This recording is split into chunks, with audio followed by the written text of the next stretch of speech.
different things lately that didn't work, but seem to kind of put them in a slump. They're at 2 consecutive losses now. A third one would be the most they've been looking at. Somebody who has not been trying too many new things is that guy right there, Meteos. You don't say. Has only played. They have only won games when he's on Lee Sin. He's 7-0 on Lee Sin. They've lost every single game that he has not been on Lee Sin. 0-4. So what you're telling me is Lee Sin's a high priority for Cloud9 right now. Just by pure numbers, 7 straight wins with the champion. Those are the only wins that they have gotten. And this isn't, this is knowledge that teams will know, will look at. You can't look by the king of the jungle right now, or he will make it hurt. They're looking to go again here. They ban Elise, and they're looking to first pick Lee Sin. Once Squeeze again, out you the LMQ Lee. candle. Good counter right there. They notice what Cloud9 are going to go for. So that means the game's over, right? Is it Lee Sin? No, the game has just begun. Well, it seems so. The second blind pick Kassadin today, and it's the first priority coming in for Cloud9. Hai is a really big fan of this champion. I was definitely wondering what he was going to fall on nowadays, because he's been bouncing around so much with his champion pool. Very sporadic choices from Hai, but this time something he's very comfortable with. He really loves champions like Kassadin who can snowball off of a couple early kills from roaming around. So really just plays right into Hai's whole style, really. We'll see if he can actually get this Kassadin going, though, because Kassadin does rely on, that first kill. He really excels in chasing people down in, jungle skirmishes and things like that. So we'll see if how Cloud9 can actually create those situations for Hai to shine. Worked quite well for Complexity earlier, Kobe. We'll see if they can put it into effect. When I say all that, however, Kassadin could very well go top. That's right. We haven't seen Falls use it yet. There is that inkling that we've been seeing a Kassadin top, which I talked about a little earlier. We'll see if it actually happens. Interesting that Moore, with Thresh up, picks Braum. Even Morgana, too. Moore is very much a playmaker. You can do that on Braum, but the hooks and the lanterns, the bindings, it's a little more playmaking than throwing out some slow. Yeah, a lot of shields picked up here for LMQ. As we were saying before, like Braum, he doesn't necessarily have the strongest long-range engage for the team, but he is so strong defensively, it allows you to not have to bring a tank from your jungle or top lane position, since as a support, he can get just as tanky with all the damage reduction from his giant shield. They pair that with a Lulu pick, who can either go mid or top lane, and already LMQ have substantial defenses without having to invest in one of the traditional tanks. A discussion with Vasily on the screen as well. Looking at Thresh over for Lemon Nation. Let's see what he locks in. He looks making plays as well. Yeah, the Rengar has already been locked in for Meteos, and that is such a good combo with Kassadin. Talking about chasing people down, Rengar, boom, as soon as he hits level 6, he'll come in for that stealth gank, and he can not exactly 100% somebody by himself that early on, but he can get you low enough that Kassadin can easily capitalize on that gank. Even if Kassadin is sitting back farming minions, post level 6, he can definitely jump on any sort of gank that Meteos is getting himself into, especially with teleport. He'll be able to get into any action anywhere on the map. So we are going to get a switch up in Champion Select. I believe there was a selection that went through. If you make somebody aware of that, or if there was a mishap before the other picks go through, then obviously that is reset. So they're going to get fixed up on that. Probably not the Amumu Ezreal. Yeah, we'll get right back into it pretty soon here. But already some interesting things coming out from both teams. Like we talked about, super shielding from LMQ. Does this signal late game hypercarry for them? Or are they just going to go full kite comp here? Definitely depends on which lane Lulu's going to go into. Excited to see. It will be interesting in the fact that LMQ always wants to go forward, depending on whatever they're against or what they get. They kind of went with the Pantheon. Their forward motion kind of aggression didn't work with that. So I think any picks they take besides this, even going against the Kassadin, they'll be able to push that out. Yeah, I mean, we'll have to see. But C9 with the two assassins of Rengar and Kassadin. That's true. I feel like that combo... And the playstyle of Meteos and Hai. Is just waiting to explode. That can easily snowball out of control because both those champions just need a couple of kills to get going. Rengar, as soon as he starts stacking up his Bone Tooth Necklace, gets out of control really quickly. And Meteos has been practicing this champion a lot in the jungle. He has. We'll see if he's perfected his skills yet. An unfortunate loss on his first play, but the whole team loses, not just one person sometimes. I'm just kidding. Coming up, Champion Select is resetting itself. We're almost through, and we'll get the picks and bans underway to let you know what these guys have done in kind of the chess portion of the game. What pieces are going to be put into place right now.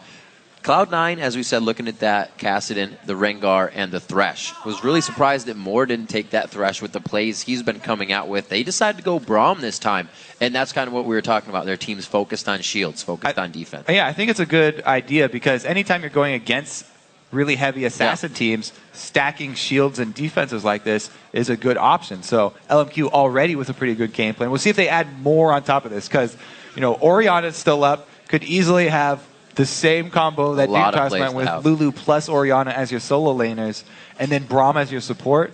Ridiculously good defensive kiting team. And it would be a change of pace for LMQ. We talked about them analyzing their late game execution. Maybe they're just going to bring a whole new style to Cloud9 and not want to repeat the loss that they had previously. It was definitely a different game. As we were saying before, the first time that they played, a very back-and-forth game, and it's going to show that again. At 7-4 each, both of these teams sitting near the top want to be in that top position. And like we said, whoever gets this, that three-way tie for first is going to come off of this. It's something we've seen that's always been in the middle of the pack in North America. And to see all of the caliber this year sitting at the top has really mixed things up. And we see the upsets coming in today as well. Yeah, everybody wants to be on the top. There's a scramble now in North America. Everyone's clawing their way. As soon as you think you've got some good fantasy picks and there's a team that's riding high on a good win streak, they immediately get upset the next week. Well, looking back at the picks, we did say when Meteos gets that Lee Sin, he will be winning. We said his Rengar previous play was a loss, but their win against LMQ did come from that Lee Sin play. So the flip side is that every time he's not on Lee Sin, they lose. Currently, they have Rengar. It could be switched up to a top lane, and Balls could take it. But currently, he's selecting a champion that is not named Lee Sin. So if we go by the data, that's history repeats itself. Rough. Always, right? It's got to be that way. Just don't overlap, and you won't break the timeline. We got the Orianna Kobe being locked in. He said that was still up, and Xiao Xiao has been no stranger to utility play mid-champion. So he'll be happy to put out some damage. And we get the Graves pick. Graves is locked in the game. A Kog'Maw as well from the other side. Fantastic. Quick picks coming in here. They combo this stacking of shields with non-late game AD carry, Graves. He is a very burst-oriented AD carry. Show how much grit. However, it's a lot of area of effect damage, so they can't just go with the strategy of annihilating you in a team fight. They can easily AoE down pretty much the entire Cloud9 team if they catch them in a group. Something that LMQ may not be aware of, though, Cloud9, one of their greatest strengths last year was playing against AoE teams, against these team fight AoE dragon contenders. Cloud9, they just split up so well. Their team fight positioning is immaculate. They never have two threats standing next to each other in a team fight. They are always able to disperse and then collapse again for reinitiation. So if they go how things have trended with Cloud9, Cloud9 should be able to work around all of this AoE, but it looks impressive from LMQ right now. They've got a great burst combo. Impressive indeed. LMQ also, like you said, the fight disengaging, always knowing where to position. I don't think one time when they played against Complexity and Westroyce was on Malphite, he ever hit more than a one-person unstoppable force. Like you said, these teams know how to fight it out. The game's about to go live right now, so let's see who you think will come out on top. According to LOL Esports, 65% of you think it's going to be Cloud9 racking up the win in one of our closest votes today. If you don't like those numbers, though, you can keep on voting and send in your hashtag C9win or hashtag LMQwin to @LOL Esports. We will be checking back in throughout the entire game and get your real-time reactions. So we get the Graves play coming in here. Definitely getting a lot of champions coming in week 5 here. It's some Ari play, other stuff. Got to play Graves before 410 hits because Graves loves Bloodthirster in its current form, 4.9 for the tournament realm.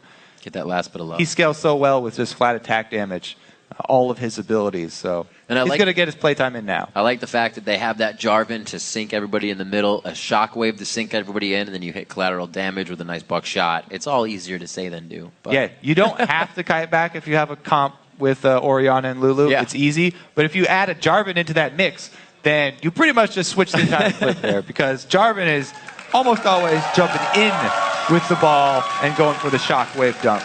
Well, here we go. Before we take off to England for Wembley, our final game of Week 5 of the NALCS. We're locked in and ready to rock out Cloud9 versus LMQ. We're on the Rift. This team fight from LMQ just looks so fun. I feel like we'll see No Name stacked up with double shields from Lulu and Orianna, and then as soon as he jumps in for the shockwave, Moore will follow right behind him. Yep. And tell him to stand aside for a very quick dive from these two. Vasily twerking. Mafia Master Vasily. You got to be aggressive on Graves. I'm very interested to see how Vasily plays this matchup, because that falls right into line with his style. Especially if they do match up normal lanes like we're looking right now. Graves definitely benefits from shoving a wave really quickly. So that's exactly what Braum wants to do anyway. Yeah. And Braum with the Targon. If LMQ can get Vasily and Moore into a lane first, then it'll be really big for them. And it'll actually be a very good sign. Sneak in Elimination with that Kog'Maw. He's just looking to try and farm up for the beginning of the game. Keeping themselves safe. Always see Elimination not going for the early Sightstone for vision in that bottom lane. Something they even played back to the Ashe Zyra, where they ward sometimes, use plants, and use the Hawk Shot. Now, a lot of teams, when you're defending late invades, do not like to stand in this bush behind red buff anymore, just because everyone did that for so long that you throw blind skill shots into it. Moore doesn't throw the blind skill shot. Waits till he sees his target, and he gets the flash for his troubles. Could have been pretty bad. Successful late invade, and we will see 2 versus 2. So Moore and Vasily, you see them. Vasily waits for Braum to get there and stand in front of him. They don't want to face check that bush and have the AD carry take a large amount of damage. This is something that happens a lot in solo queue, where your duo lane will get chunked out right at the beginning of the game. A little bit cheesy of a tactic, but Vasily and Moore protect themselves by having the large man with the mustache walk first. I guess they're both pretty large men with mustaches, though. Yeah, that's true. Graves is not tiny. Get to safety, and they start farming out the lanes. We're getting standard matchup once again, which is going to be fantastic. I love to see what the dual lanes can put against each other. And we get a little bit more in the mid lane as well. It's been left apart in the 2v nuns on an island, which has been a little different when you get the lane swaps. That's just how it goes. Meteos getting his red invade. We'll see this soon coming in from No Name.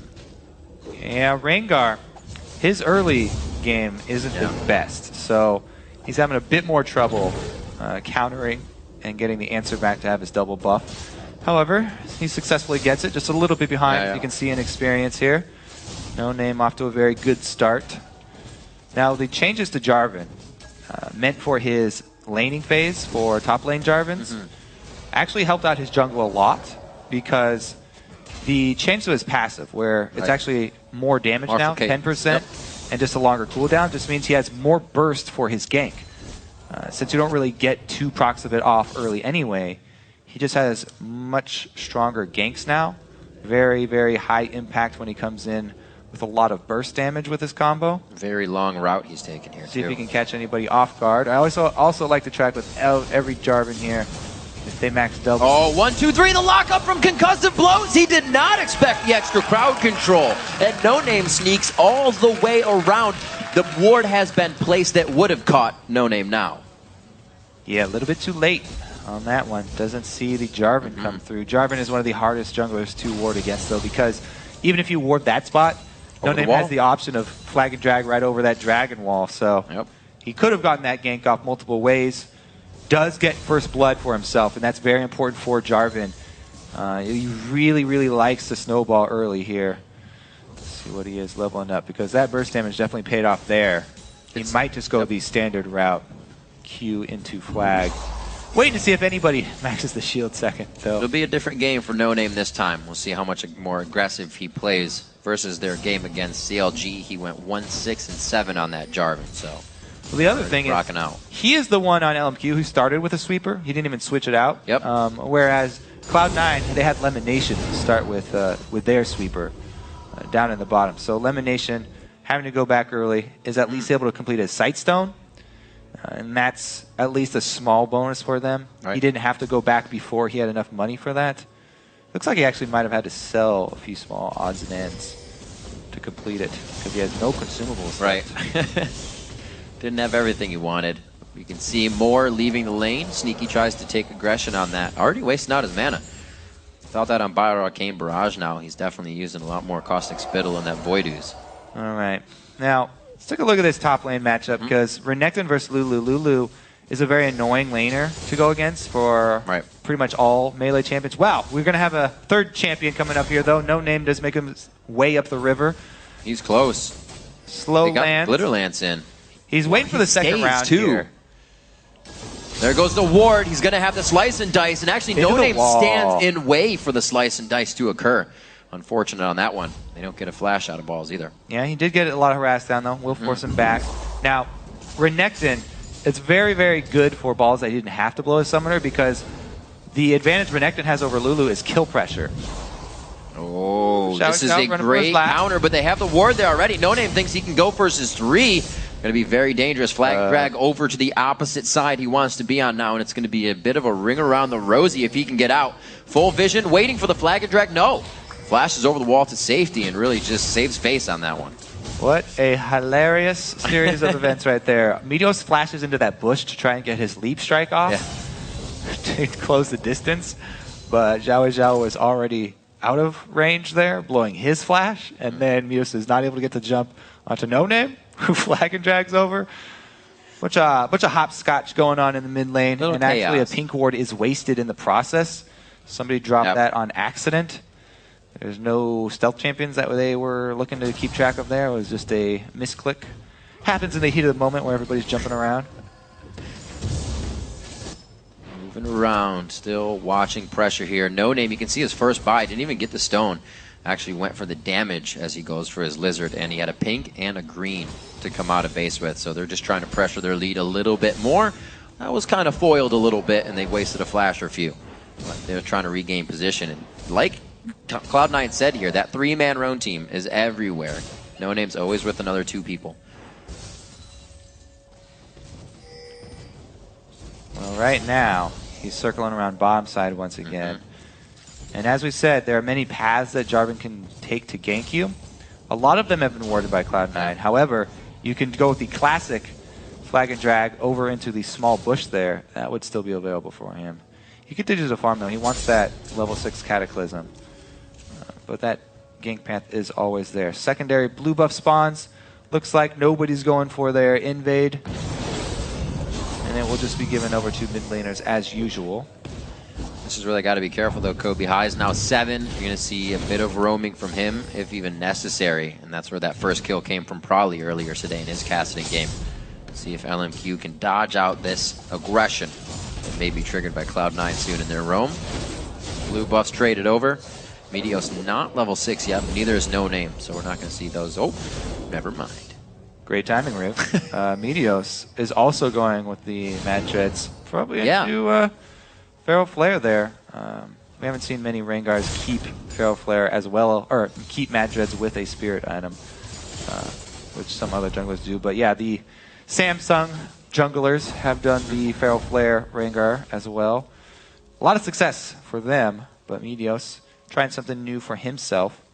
Last time he went Spirit of the Elder Lizard, which is, you know, more assassination potential, but Flare here, playing more for late game. Attack speed is very, very strong for Rengar.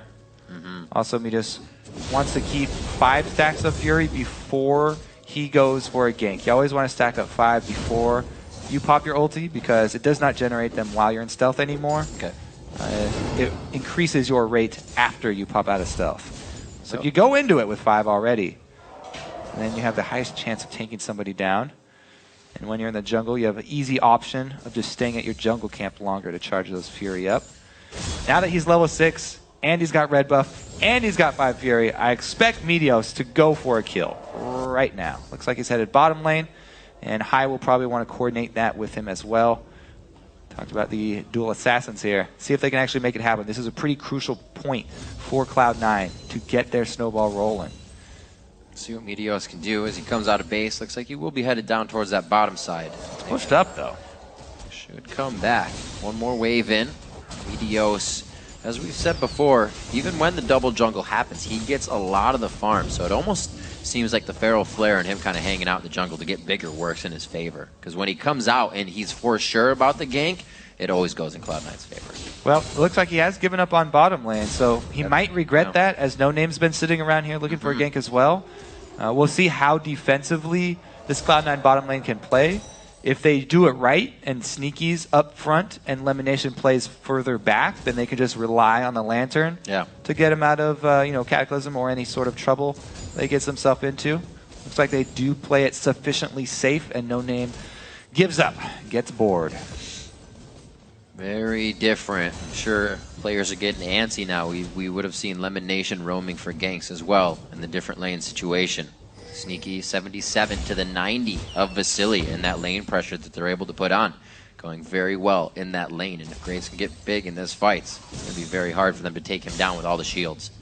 Yeah, looks like there's going to be happily farming down there. Meanwhile, curious that Cloud9 have not tried to kill this Lulu earlier in the game. A lot of teams, when they see a top lane Lulu, will even go for early dives on her before she hits that level 6, while she still is a squishy mage. It's a good deep wards here from Ackerman, supplementing that green one that just ran out with a trinket ward placed even deeper, because he wants to get vision of Meteos as he's on his way to gank the lane. Won't be able to see him after he activates his ult. So deep vision, very important against Rengar. Similar to Evelynn. And Ackerman doing a very fine job of keeping himself safe. Safe and CS'd up, 112 to 96 in that. Doesn't look like they're going to try to move on anything just yet. Both teams kind of stalemating each other out. Dragon's definitely going to be an option quite soon. But LMQ's already got the vision on that. High has been taking chances of constant harass onto Xiao and trying to push him off the lane. But easy shields actually coming in from him, keeping himself safe in that lane. He's actually leveling the dissonance. Quick move over here. They force Sneaky back to base. LMQ go for the dragon. Strong timing for them. Call the jungler down. Very good call here. Sneaky won't be able to make it, so should be an easy objective for LMQ. You just saw Meteos typing on his screen saying what time Dragon is, so they have that pretty much down to the second. Cloud9 will be able to contest the next Dragon spawn. Here's that classic gank up top. It took a lot longer than usual for Meteos to make his way up here. And Ackerman is already well past his level 6. They are going for the dive, though. Great glitter lance to stall this one. A little too patient. I like how Balls played that one, saying, I'm not being aggressive, but he eats the glitter lance to the face, and nobody likes glitter. Very nicely played by Xiao, putting himself right on top of High for the dissonance to work on damage and allow him to move around. Keeps himself clean. It's a flexible one there, dodging in and out. Now, that was although nothing happened up top, pretty big. Cloud9 do not get to use that Rengar ulti. Flashes, Glacial Fissure comes out. A very nice box is going to keep them in range of the turret for a little bit longer. But Moore is getting out of this one. They got to be very careful here. Vasily taking some more shots. The teleport coming in from Balls in the top lane. Sneaky hitting the final arcane barrage shots that are necessary. Look out. Sneaky going to get hit up one more time. There's nothing that Moore can do. It's going to be Balls trying to come in and help this out. Effective health going out to Moore from Wild Growth. They get themselves into a bit of a tunneled situation, and Sneaky's going to go ahead and back off on this as much as he can. Avoid use would be very helpful, but looks like Balls can get himself out of the danger himself. So they trade here. Support kill for AD carry kill. However, Meteos has been able to fill in that top lane for Cloud9. So they rotate Sunburn from the jungle out to the open lane. Whereas LMQ, they committed their jungler down bottom. So they weren't able to get anyone into that open lane after both top laners decided to teleport down bottom. And basically what happened is Cloud9 get a free lane of experience, shoving that one into the turret. So they come out slightly ahead, even though it was a 1-for-1 trade. And that turret becomes prepped for gold, really, in any necessary situation when they want it. Coverage going around on the bottom side of the map. I expect to see a bit more aggression down there. We see Meteos hovering that way already. And a little back and forth as Vasily not looking too strong in this engagement in the HP area, along with Sneaky. So the AD carries have to be very careful right now. Everybody's getting a little roam on. Battle over the pink wards. Looks like LMQ decided to give this one up. Meteos does have his ulti ready once again. Stacked up 5 ferocity as well. And getting the red buff. Says no thank you. Going back to the mid lane. There's a lot of farm there he would be missing if he did not go back to mid. So good call. He actually puts a little bit of damage onto Xiao first and goes back for that. Looks very close to be going down in the bottom lane. LMQ would love to create more pressure around the map. Going for this dive. Not damage to Moore right now. It actually goes to No Name. Drops Cataclysm immediately. And Moore is still trying to go hard on this. Here comes Meteos. We'll see what kind of damage he can put out. Moore instantly stand behind me to Vasily. The shot back and forth in the draw. A Cathian surprise is going to be doing true damage to Moore. They allow High to come over the side. High picks up that first kill now for Kassadin. It's going to be big. Sneaky with the greed, and this time around it is High who roams, so Xiao gets the shove into lane, denying experience. Yeah. Extra kills for Cloud9 though. More look at this. So this is the burst damage that's available with the Graves-Jarvan combo. Annihilated before Cataclysm even hits the ground. Sneaky plays this pretty well up into the last hit here. So he keeps Vasily interested, then wants one more shot as he shoots his Q, which costs him an auto attack from Vasily, and does go down. If that would have happened the other way around, and he killed Sneaky first, he would have leveled up and probably actually lived, because he leveled as soon as he died. Interesting engagement in the bottom lane. Ackerman getting hit up and just on the edge of his little Lulu hat. He gets the safety. 4-3 here, looking at 17 minutes in. The gold lead's only about around 1,000 deficit for Cloud9, so very much anybody's game right now. You see a lot more focus towards the top lane. Looks like they will be getting this prep turret down for some more cash money. Cloud9 doing a lot of work clearing out all these pink wards as well. Down bottom and up top. There's one more left, and there was a pink on it already. Looks like Moore could get cornered. Not too much damage coming out onto Moore. That's an easy turret for Vasily and the rest of the team. Pressure created and relieved in the bottom lane. Good job from LMQ. Spreading the gold lead a little bit, but we're even in turrets. Looking at this mid one, after this dragon in 1 minute, if LMQ comes up big, they can take a lot. Yeah, I think LMQ are really going to look to force this next dragon because their combo is shaping up very nicely. No Name's gone full offense here, and if they just back him up with the 2 AP solo laners worth of shields, he jumps right into the middle, gets everybody's attention. Vasily has a large amount of burst damage and doesn't have to worry about his defensives. It's a very strong combo here from LMQ at the next dragon fight. We'll see if Cloud9 want to take it, or if Cloud9 can actually pick somebody off beforehand. All depends on how many wards they can get down first. Outer turrets are definitely going to help. They have the position to take mid first and really start to deny around the map. Very, very spread out for Cloud9 right now. Just look how LMQ is swarming everything right under the turret. Vasily going very hard. Doesn't get all the damage he wants to get the kill out, but High cannot aggress, and they are setting themselves up perfectly for Dragon right now. A couple of ultis for a couple of flashes here. LMQ just spent ultimates, however, Cloud9 down 2 flashes after both of those exchanges. Oh dear. High does have home guard, so he's coming as quickly as possible, but it's too little too late. LMQ finished the dragon. Oh, grab from the backside. Very split again for this one. Sneaky trying to walk in. They know Lemon has no flash. Oh, there's the hits. They get the ignite down. That's going to be a good damage. The dissonance is enough to power through. Xiao going for a full W level on that and then leveling the ball throughout the game. And they're able to come up with some good kills. Now setting back up to try and stop this in mid. LMQ seems to be on the ball. They also leave Xiao down bottom, so they are getting an extra lane of golden experience worth of minions here, trying to rely on their second AP solo laner, Ackerman, to help clear these waves. Definitely having Graves on your team helps out as well, and they are successfully able to defend it.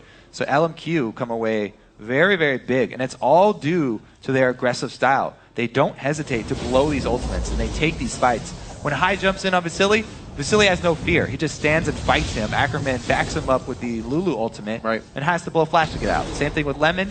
He has to flash away from the shockwave of Xiao. He's not afraid to just blow that shockwave on a single person.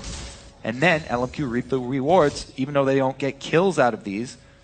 Large chunks of damage, and they not only get that dragon, but they also defend mid. So one thing you'll always see LMQ doing during the loss of a fight is be there to continue the fight before it actually ends. Spawn and then run back to Dragon and keep fighting.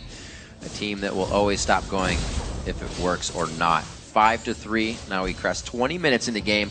Ball's doing a great job in top lane at 181 to 149, but that gold lead isn't actually that spread due to the control of the map and the dragons that LMQ has had.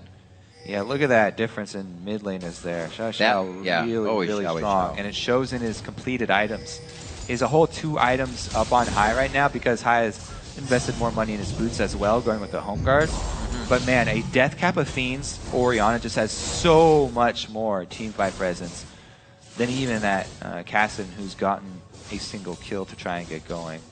Meanwhile, this Rengar jungle here from Meteos, not coming up with many good plays from him. A lot of flubs so far, and he is going to go pretty much full tank now after his fail flare. That almost even makes it harder too, because you look at all the shields, all the health you have to get through, you need those damage sources. And you're still going to have a few, obviously. Balls is going to fall off though as well. Yeah, what they're looking for late game for damage is mostly going to be sneaky and high. But you're right, the Renekton and Rengar duo dive guys aren't going to have what it takes to assassinate one of these LMQ squishy targets who aren't even that squishy. I mean, even if you go on Graves, he's got the passive for extra defenses, and then if they decide he's in a tough situation, they can use their shields on Graves instead of on Jarvan to jump in. And LMQ looks they just have so many more options to be able to react to the playstyle that Cloud9 are going with. And like you said, the damage that Rabadon's Death Cap and the Athenes not really needing to rush a Zhonya's, which you would kind of figure if you're against a Rengar and a Kassadin, they're going to blow you up immediately. But with all those shields and that health, LMQ is going to start building the damage and try to get it done early. We're 22 minutes into the game. They haven't really pushed into any type of closing position on this one. He's going in again. He goes to Vasily on the back line. That's going to be the 1-2. He actually is going to get out of this one alive. With all the true grit passive he had stacked up, he's able to live through that with the stand behind me. And the Unbreakable coming in from his teammate Moore. Beautiful job in the bottom lane, but good pressure. Cloud9's going to pick up this turret. So they catch him this time at least, and they get 2 summoners out of Vasily. But man, all it takes is the summoner heal plus Braum defending Vasily, and we've seen that Cloud9 do not have what it takes to assassinate him. However, once again, chunk somebody down enough, you're rewarded with an objective. Can Cloud9 hold the other side of the map though? You're getting pressured heavily, both on top and mid. Ward's getting cleared out as LMQ starts to take control again of C9's side of the map. Ackerman taking out the top side. Now they're kind of free to roam around that part of the jungle and get the Fog of War in their favor. A hold coming in to Xiao. Very good timing there. Lemonation could get that ult though. The shockwave happens, but the flash is there, so they eventually get out of it. Meteos is forced to flash out of this as well. And LMQ's presence there kind of changes Cloud9's mind. Yeah, it's ult going off willy-nilly here. They see Lemonation, just the support by himself. Boom, Cataclysm, boom, Shockwave. Don't get him? Oh well. Take down the turret. We'll see what they can continue here in the top lane. Throwing down the flag. Vision, a little bit of armor, helping each other out, and they are going to go pretty hard on the turret. The Void Ooze goes out, so they really don't have anything but the knowledge of Kog'Maw being there from that. Balls is going to get hit up. One last glitter lance, but no, the Ignite takes him down from Xiao. They try to keep fighting. Vasily gets the Wild Growth. Not ready to turn on the fight just yet. No Name does go in. Flashes for the fight focus. High now takes down Vasily. This is going to be huge. The triple kill. Wait a minute. The quadra kill coming up for High. Is Xiao in range? The dissonance is going to be there. He's going to run out of mana. High will be chasing, but look at the mana bar. It's halfway gone. It's only going to cost more. This could be the extended Penta, coast to coast. One more dissonance was enough for Xiao to get away.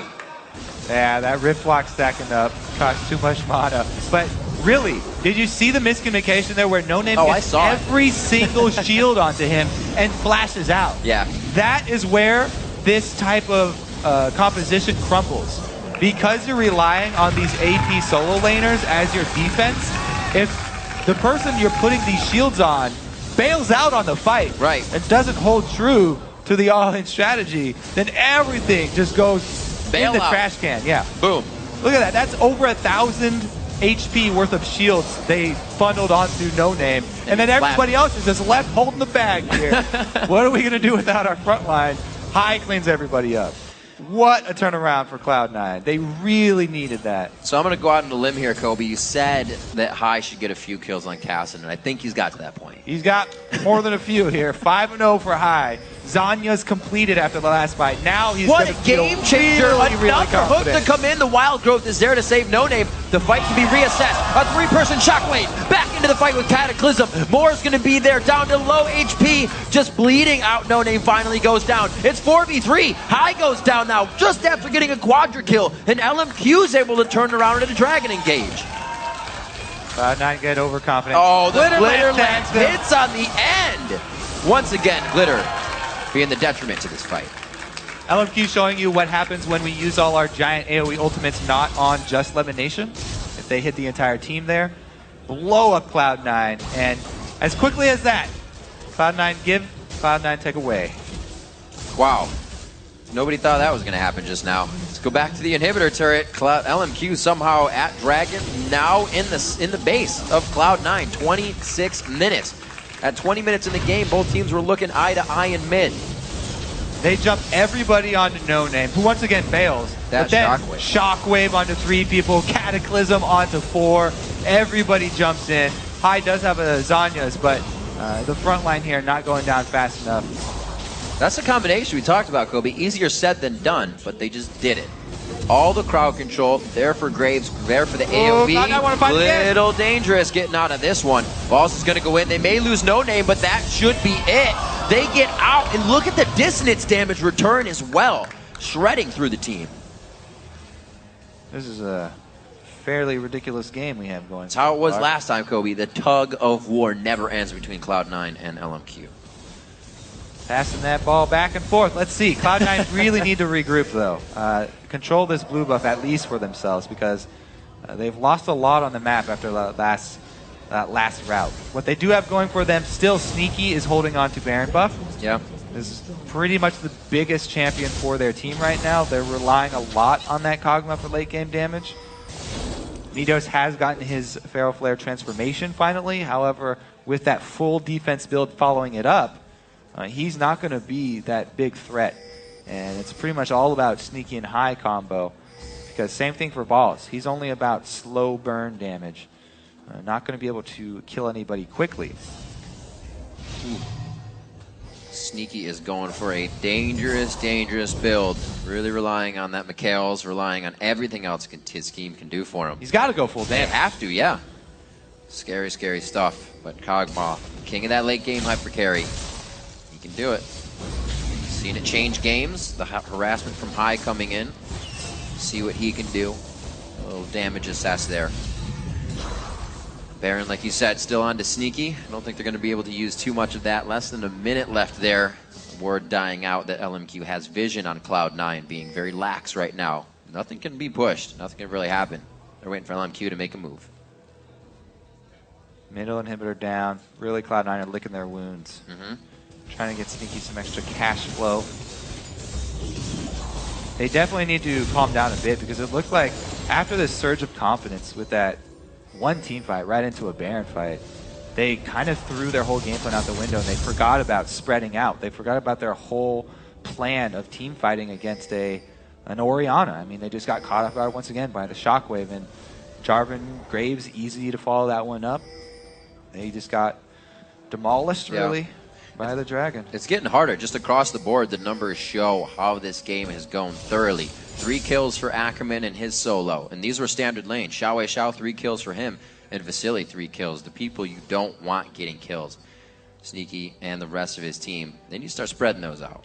Yep. And Cloud9 do have to be worried, because their vision control on their own side jungle has lacked. Boom! Sneaky is going to get spread out in general by the rest of the team. Flattened there. The Cathian surprise only going to do so much, and LMQ now has a very big advantage and a power play to work with. They went for that duo dive that we were going over with Jarvan plus Braum jumping right in onto Sneaky. No way for him to get out of it, even with the Lantern this time. Braum! Oh, he jumps to the minion, then he didn't even hit the ground. Then ulti. He got double alley-ooped before very quick move there from Moore. Wow. Jump to minion, flash in, ultimate point blank. Very sneaky can do. Very sweet composition of Jarvan Braum. As they go on to the next inhibitor turret in the game, they've already been able to drop one, slowly whittling down the base of Cloud9. In a back and forth game, the LMQ has finally said, we're in the driver's seat, we're going to make some moves. The other thing about this LMQ team, when your defenses are these very strong shields that you can target, it's pretty easy to go for a tower dive. Whoever is the one charging in, Jarvan or Braum, who's the focus of the turret, stack all the shields on that guy and get that shockwave going. It's very easy for them to quickly pull off a tower dive. So even bottom lane, if they decide to go siege up around the bottom lane turrets, Cloud9 have to be very wary of that repeat dive onto Sneaky, because now Sneaky has no flash, and it will only be the Lantern for repositioning. Dangerous game they're playing here. LMQ showing a little bit of diversity as well once again in their picks. Bringing out the Graves for Vasily on this one. It seems to be working for them all across the board. They've been trying different things back and forth, trying to get themselves out of a slump. Looking at 2 consecutive losses right now. Not wanting a third one would be their longest loss streak. Also, both of these teams looking to share that first place right now for a 3-way tie. LMQ on the verge of doing that a little sooner here than Cloud9 and a 7,000 gold lead. Kobe, 32 minutes. It looks like we are going to get the Baron Samba back in business.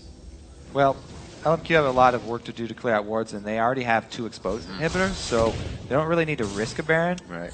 Just covering it. Looks like they are going to go for the exposed inhibitor that is up. As we also said, their team is well equipped to go for tower dive, so they don't even have to venture over to that side of the map. Not what you want. It's a big fish, throw it back. Real big fish. That's great damage onto Ackerman. A good dive here. They could have caught him off guard. Meteos, that's a big shockwave coming out of Xiaowei Xiao. They start to shred down Cloud9. The double kill for Vasily, and the power of shock and awe that LMQ has right now, and they have controlled and given themselves throughout this game, is now 14-8 overall. The 10,000 gold lead as they start taking on the Nexus turrets, and a pretty convincing middle to late game as LMQ is going to take down Cloud9. Yeah, congratulations to LMQ picking up the victory here. Much needed for their team, and a very well executed, except for that one slip up. Doing a great work. You can see Cloud9 really just in their own thoughts, figuring out what happened. Why couldn't they make the picks? A different play for Meteos coming in, trying the Rengar again.